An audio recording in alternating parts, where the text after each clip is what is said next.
पुलकित ने अंकिता को बोला भाई को खुश करना है। बड़ा भाई था राज्य मंत्री दर्जे वाला, अंकिता ने स्पेशल सर्विस देने से मना किया तो उसका हाल प्रियंका की तरह कर डाला।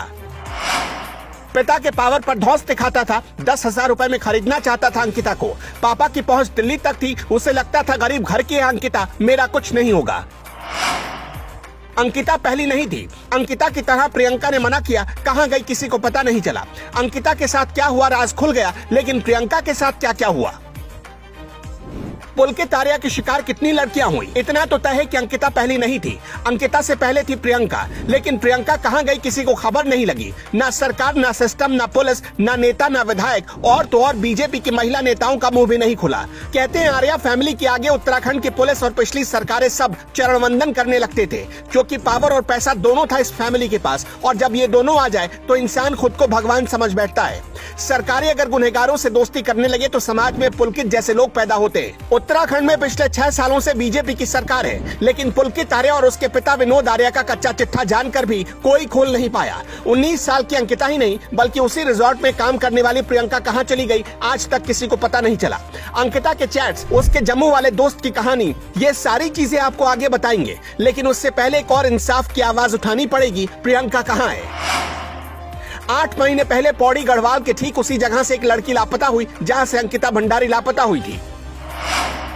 प्रियंका का आखिरी लोकेशन वनंतरा रिजॉर्ट था, लेकिन वहां से कहां गई किसी को पता नहीं चला। पुलकित के पिता विनोद आर्या बीजेपी के अंदर तक पहुंच रखते हैं, और कुछ लोग दावा करते हैं कि सरकार में न रहते हुए भी कोई उनकी बात टाल नहीं सकता है। पुलकित दबंग आर्या का भाई ओबीसी कल्याण आयोग का अध्यक्ष था, इसलिए परिवार के पावर के आगे कोई ये बात उठा भी नहीं सकता था कि प्रियंका कहां चली गई। पुलकित ने प्रियंका के साथ क्या क्या किया, कोई आज तक क्यों पता नहीं लगा पाया। दिल्ली तक पहुंच रखने वाले पिता के पावर के बल पर क्या क्या करता था पुलकित आर्या, सुनेंगे तो हैरान रह जाएंगे। बिट्टू भंडारी नाम के एक लोकल शख्स ने प्रियंका केस को उजागर किया, लेकिन आज तक कोई पुलिस एजेंसी, सरकार, मंत्री, विधायक उसका पता नहीं लगा पाई। पुलकित से पूछा गया कि प्रियंका कहाँ है, तो उसने कहा कि रिजॉर्ट से पैसे और बैग लेकर भाग गई, फिर कहाँ गई नहीं पता। आदतन किडनैपर कैसे बन गया पुलकित आर्या, क्यों जानकर भी एक्शन नहीं लेती पुलिस। प्रियंका कोई पहली नहीं थी। पुलकित आर्या पर इससे पहले खुद की कैंडी फैक्ट्री में काम करने वाले एक वर्कर को किडनैप करने का आरोप है। वर्कर का गुनाह सिर्फ इतना था कि उसने अपने काम की सैलरी पुलकित दबंग आर्या से मांग ली थी। रुद्रप्रयाग ले जाकर उस वर्कर की बहुत पिटाई हुई और बंद कर दिया गया, लेकिन अरविंद हटवाल नाम के एक सोशल एक्टिविस्ट ने उसे बचाया। प्रियंका की तरह अंकिता भी गायब हो जाती अगर बीच में अंकिता भंडारी का फेसबुक फ्रेंड ना आता। दैनिक भास्कर की रिपोर्ट की माने तो एक चैट ऐसी मिली है जिसमें अंकिता ने अपने दोस्त को बताया था कि उस पर रिजॉर्ट में आने वाले वीआईपी गेस्ट को स्पा सर्विस देने का दबाव बनाया जा रहा था।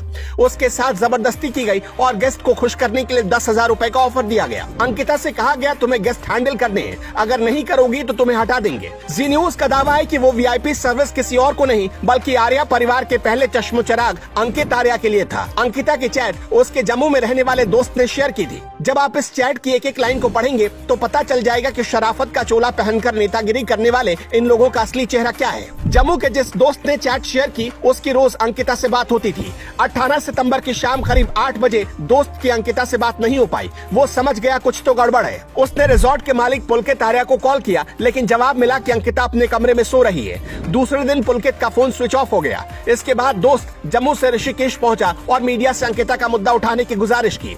जरा देखिए अंकिता ने अपने चैट में जम्मू वाले दोस्त को क्या क्या बताया। ये चैट 17 सितंबर रात 9:35 का है। अंकिता ने कहा इस रिजॉर्ट में बहुत इनसिक्योर फील होता है, मैं क्या बोलूं। अंकित मेरे पास आया और बोला कुछ बात करनी है, फिर मैं उसके साथ गई। दोस्त ने लिखा कॉल करके बताओ क्या हुआ। अंकिता बोली नहीं, आवाज आएगी। दोस्त ने कहा चलो ऐसे ही मैसेज करके बताओ। अंकिता बोली उसने बोला कि सोमवार को वीआईपी गेस्ट आ रहे हैं तो उन्हें एक्स्ट्रा सर्विस चाहिए। मैंने कहा मैं क्या करूं, तो बोला कि तुम कह रही थी कि स्पा वगैरह करोगी। मैंने बोला कि एक्स्ट्रा सर्विस की बात हुई थी, स्पा की बात कहां से आई। फिर वो बोला कि गवारों वाली हरकतें मत करो, गेस्ट देख रहे हैं। इस पर दोस्त ने कहा आपने स्पा के बारे में क्या बोला। अंकिता बोली अंकित ने कहा कि मैंने ये नहीं कहा कि आप करो इसे, मैं बोल रहा हूँ कि अगर आपके पहचान में कोई लड़की होगी तो बताना, क्योंकि गेस्ट 10,000 रुपए देने को तैयार है। अंकिता के दोस्त ने कहा उनको बोलो मैं शरीफ घर से हूँ, ऐसी सर्विस नहीं दे सकती। अंकिता बोली हाँ मैंने उसको कहा कि मैं गरीब हूँ, तो तुमने क्या सोचा कि 10,000 में बिक जाऊंगी तुम्हारे इस रिजॉर्ट के लिए। मैं समझ रही हूँ कि दूसरी लड़की वाला उन्होंने इसलिए बोला कि मैं 10,000 के लालच में आकर मान जाऊंगी। एक्स्ट्रा सर्विस मतलब फिजिकल रिलेशन है। इस पर दोस्त ने कहा हाँ पता है। अंकिता बोली इस आर्य ने सौरभ बिष्ट को भी अपने रूम में बुलाया और करीब 1 घंटे तक बातें की।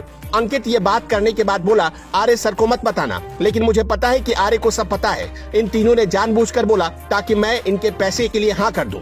दोस्त बोला उसको अच्छे से समझा दो कि ऐसे ऑफर्स ना लाए। अंकिता बोली आगे से कुछ बोला तो मैं यहाँ काम नहीं करूंगी। इतना गंदा होटल है। रिजॉर्ट में एक आदमी था, उसने मुझे गले लगा लिया। उसने शराब पी रखी थी, मैंने उसे कुछ नहीं बोला।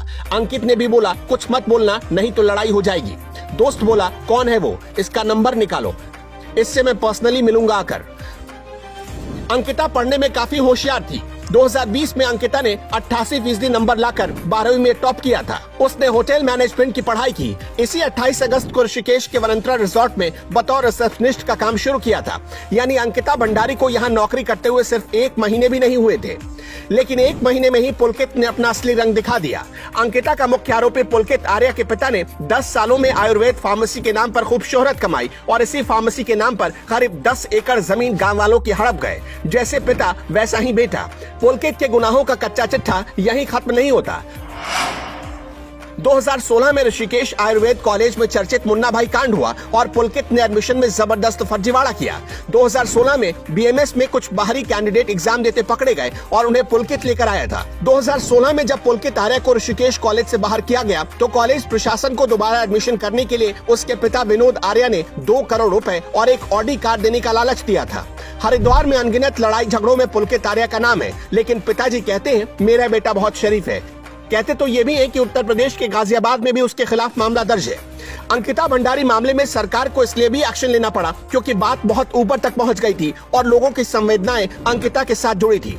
अगर लोगों का सेंटिमेंट बाहर ना आता तो शायद इस बार भी पुलकित बच जाता। तारीफ करनी होगी पुष्कर सिंह धामी की, जो बिना लाग लपेट के इस मामले में एक्शन लेकर मील का पत्थर स्थापित कर गए और भरोसा है कि आगे मामले में इसी तरह एक्शन लेते रहेंगे। लेकिन सरकार की कार्रवाई से अब भी अंकिता का परिवार खुश नहीं है। रिजॉर्ट पर बुलडोजर तो चला, लेकिन वनंतरा रिजॉर्ट में जेसीबी चलाकर आगे के कमरे को ही तोड़ दिया गया।